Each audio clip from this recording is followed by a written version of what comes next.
بسم الله الرحمن الرحيم.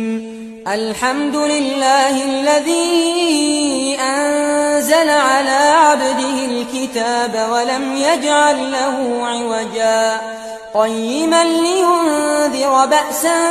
شديدا من لدنه ويبشر المؤمنين الذين يعملون الصالحات أن لهم أجرا حسنا ماكثين فيه أبدا وينذر الذين قالوا اتخذ الله ولدا